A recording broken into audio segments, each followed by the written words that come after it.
It's the Sunday morning magic show.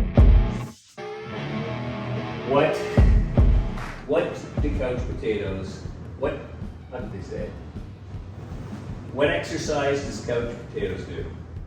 Horizontal. Diddly squat. Diddly squat. Good. Okay, we need to start this out. Light the lighter. This is for the TikTokers. Hold it up. This is for the TikTokers who only watch the first 15 seconds of the show anyway. Oh my God. That was amazing. Okay, so do you remember the knife through the card? Yes. Okay. Now you've seen some napkin tricks. That's right. You've seen the knife through card now. You stabbed a king. That's right. But you're starting to get savvy. Like I noticed when we did the napkin trick, it just kind of made it disappear. And when we did the stabbing through the card, you pointed out a little discrepancy. That's right. Right? That's right. So I've been working to combine the two in a way that I don't get caught. But I took it a little bit too far in the dangerous level and I injured myself. So today I'm going to try to do it with my left hand because my right hand is out of commission. So you have to I can't do the pick a card thing because my hand is like, I literally jammed the whole knife into the side of my hand. Oh my God. So I can't do the pick a card thing today, so you got to do it. So don't show me, it doesn't matter if I see it, but you look through the cards and choose one for yourself. All right. Take one for yourself. Got it. Okay, and you give me the rest. And just like the other one, you take the pen, okay? And you can sign your name or you can give the card a name. You can do whatever you want, okay? Okay, so.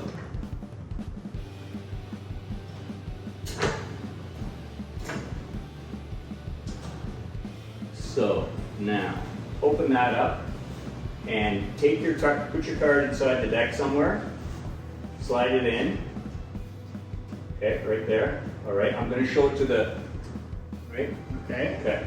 Now, I want you to lay that out right here, okay? And we can cut the cards. We should probably shuffle the cards too. So, you're going to hold on to the knife. All right, it's a real knife. Yes, Verify. Like, be carefully verify it for the people at home. Yes, it hurts. Okay, so, all right. Now, what I'm gonna do is I'm gonna take the deck, so I can't cheat like I did last time, and I'm going to wrap it up, okay, in the napkin. So there's no cheating. Okay. Okay? And I'm going to take the knife, right? I'm going to place it right above the middle of the deck. Now, did I ever tell you that I studied abracadabra kwando and hocus pocus jitsu?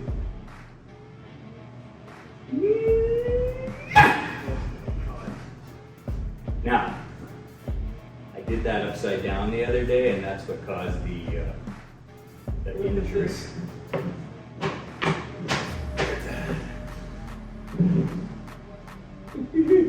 Are you ready? Let's see how we did. 1, 2. I don't believe this. Hey! Show it to the camera. Is that it? You got it. Ta-da!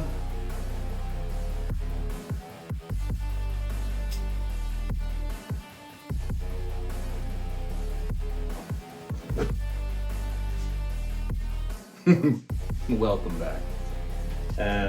Yes. You wrote Trump on the card that we stabbed. I'm nonpartisan. I'm Canadian. Take that how you want. But it is true. I did stab my hand right through.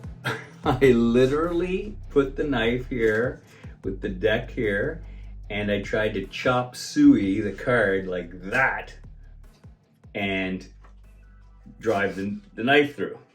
Really smart, eh? I thought I was being safe by having the dull side here. Anyway, it worked 3 or 4 times.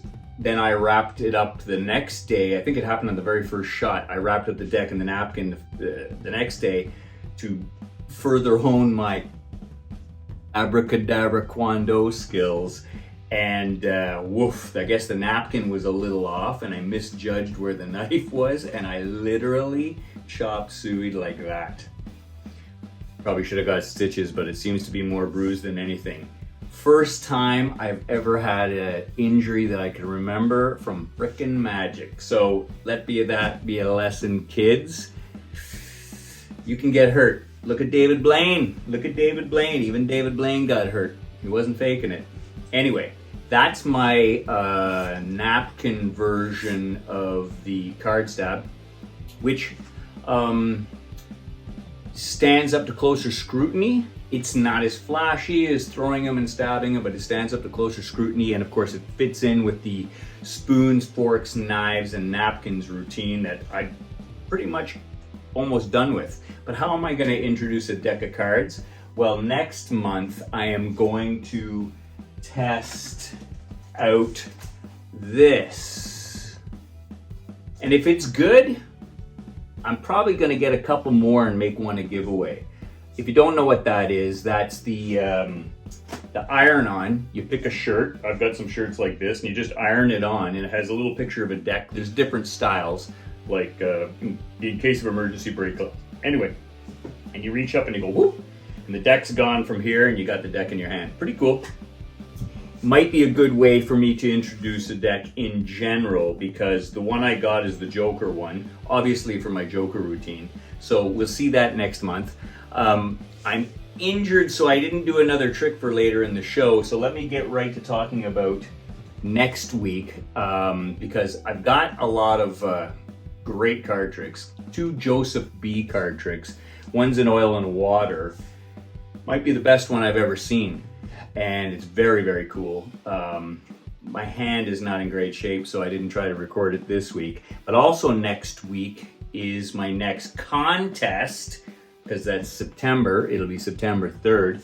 I will say something. The question will either be based on something I do today or in the next show, or maybe a bit of both, to try to make sure people watch these through to the end. And what I'm going to give away is this. Now, if you don't know what this is, it is friggin' awesome, and it's completely unused. I learned how to use it, and it's so simple, it's not something that you have to practice.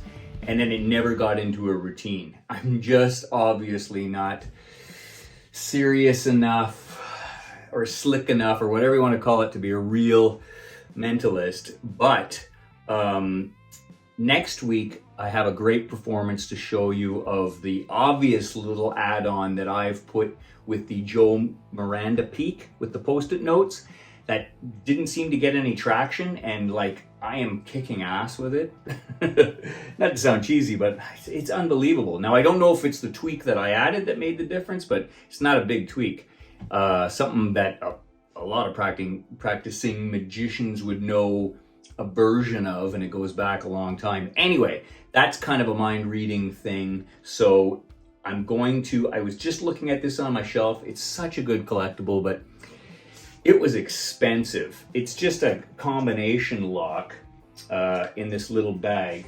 And it basically, if you haven't heard of it, and I had a great escape routine built for this, but it doesn't work because this is just such good mentalism that it slows down the routine, which is kind of comedy, where I have a big chain and I do the old-fashioned chain escape, but I got a really big, heavy-duty long chain, and I put 2 rings on it, 2 loops on it to do the old-fashioned chain escape because it's so easy. And I do it sort of between my legs, and I do the old gag where the chain's going through the leg and the person has to grab it. Anyway, and it's a husband and wife thing where then I lock up the chain escape on one of the husband or wife or boyfriend and girlfriend, and or any other combination of pairs, just to be up with the times.